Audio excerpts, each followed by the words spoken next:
Hello, I am Mohammad Umer, your German teacher. इस video में आप लोग सब कुछ सीखोगे पोजेसिव आर्टिकल के बारे में in accusative, concept of possessive article, definition of possessive article, when to use possessive article, cases of possessive articles in accusative, और लास्ट पे आप लोग सीखोगे ओबुंगन कि जितना वीडियो आप लोगों ने सीखे हैं उसका कितना फायदा हो रहा है। तो आप वीडियो में स्टिक रहे, 4 मिनट की वीडियो होने वाली है और आप लोगों की कंसेप्ट क्लियर होने वाले, ठीक है। सबसे पहले पार्ट पे आते हैं, व्हाट इज पोजेसिव आर्टिकल।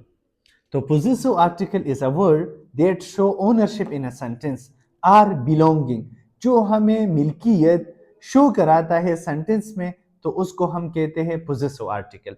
दूसरे नंबर पे आते हैं when to use possessive articles in accusative. हम कब यूज करेंगे पोजेसिव आर्टिकल्स को अकुजाटिव में? सिंपल आंसर ये है, when the object receive direct action. मैं आप लोगों को ये कंसेप्ट दो एग्जांपल के साथ क्लियर करता हूं। पहला एग्जांपल ये है, इज जेह माइनन हुंड। तो माइनन मैंने लगाए क्योंकि अकुजाटो है, मस्कुलिन है, और ये क्या है, माइनन। देखो हमने पढ़ा था कि अकुजाटो आर्टिकल किस तरह हम करेंगे, माइनन। इसी तरह माइनन आप लोगों ने सीख लिया, तो एक टिप देने वालों, लास्ट पे उसी के साथ आप सारे पोजेसिव आर्टिकल भी सीख जाओगे, ठीक है। तो मैं किस चीज को देख रहा हूं? मैं अपने हुन को देखता हूं।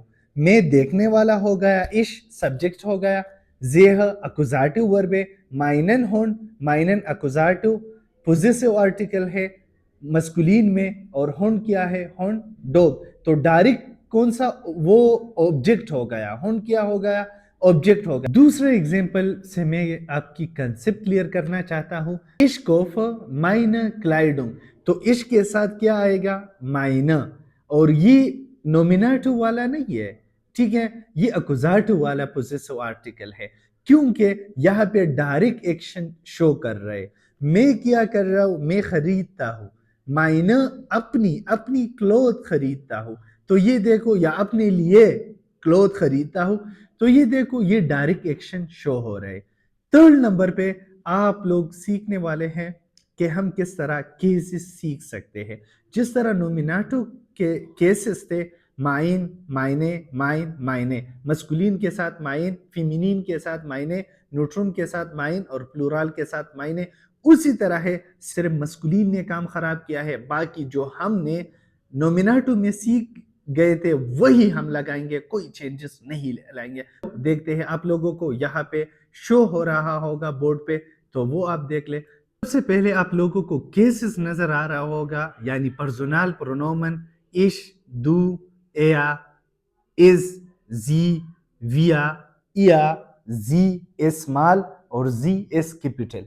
फिर इश कहते हैं, इश फर्स्ट पर्सन सिंगुलर हो, दू सेकंड पर्सन सिंगुलर, एया थर्ड पर्सन मेल, इज थर्ड पर्सन न्यूट्रल, जी थर्ड पर्सन फीमेल।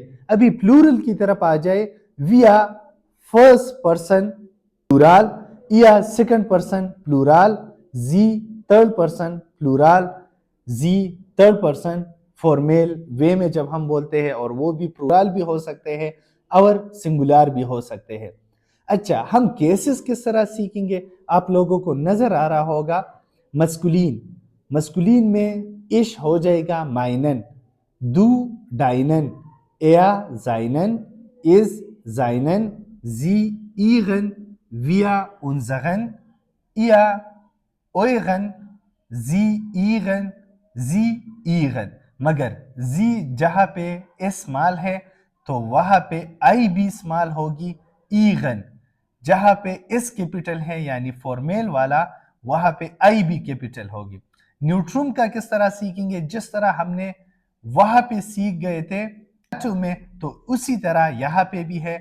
इश हो जाएगा न्यूट्रम में माइन, दू डाइन, एया जाइन, इज जाइन, जी इया, विया उनजा, इया ओया, जी इया, जी इया। फेमिनिन इश मायने, दू डाइने, एया जाइने, इज जाइने, जी ihre, wir unsere, ihr eure, sie ihre, sie ihre। और ये देखो हम जिस तरह फेमिनिन के साथ बोलते हैं meine, deine, ihre, उसी तरह ही प्लूरल के साथ भी बोलेंगे। और मीनिंग किस तरह होगा इंग्लिश में, मैं कि अगर वो फेमिनिन है, न्यूट्रम है, प्लूरल है, मीनिंग सेम होगा। आप लोगों को नजर आ रहा है इश माई, यानी माइनन, मायने, माइन, मायने, सारों की मीनिंग क्या है, माई होगा। ठीक है, इसी तरह डाइनन यूर, जाइनन हिज, जाइनन इट्स, ईगन हर, उनजगन आवर, ओयगन यूर, ईगन दियर, ईगन यूर। उम्मीद है आप लोगों ने इजी तरह ये पिक किया होगा, बहुत इजी है।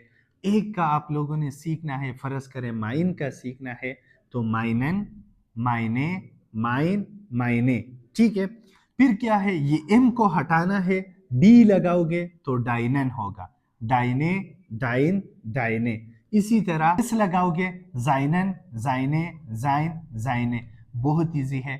उम्मीद है आपने कैसे समझे होंगे। अभी जाते हैं, मशक करते हैं, और आपने ऑनेस्ट रहना है कि आपके 5 में से कितने मार्क्स है।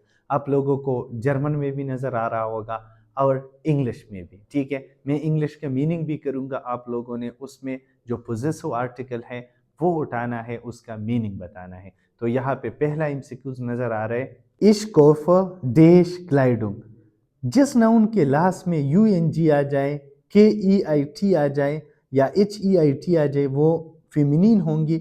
इसका मीनिंग ये है आई बाय माई क्लोथ्स। तो फेमिनिन में माई के लिए क्या आता है, मायने। दूसरा एग्जांपल है दू जीज डैश ब्रिले, यू सी यूर ग्लासेस, डाइने ब्रिले। एयरक्राफ्ट, थर्ड नंबर, एयरक्राफ्ट डैश मांटिल, he buys his coat. His के लिए क्या आना चाहिए, डियामांटिल होता है, मस्कुलिन है, अकुजाटो में जाइनन मांटिल। 4 नंबर, जी सूख्त डैश टाशे, she is looking for her bag. Her के लिए क्या आना चाहिए, फेमिनिन, ईग। 5 नंबर है, wir sehen unsere Freunde, हम देखते हैं या देख रहे हैं हमारी friends, we see our friends. तो क्या आना चाहिए, जगे। शाबाश। अगर इस वीडियो ने आप लोगों को हेल्प दी हो, काइंडली चैनल को सब्सक्राइब कीजिए, बेल आइकन को दबा दीजिए और एक अच्छा सा कमेंट कीजिए। Thanks for watching.